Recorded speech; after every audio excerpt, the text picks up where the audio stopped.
is that engine knock?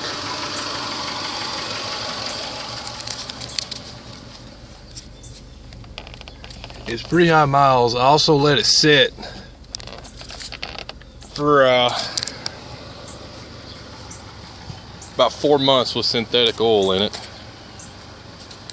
and I started about once a month now, and it still has that synthetic oil. That synthetic oil's probably been there 7 or 8 months. I just added a fresh quart.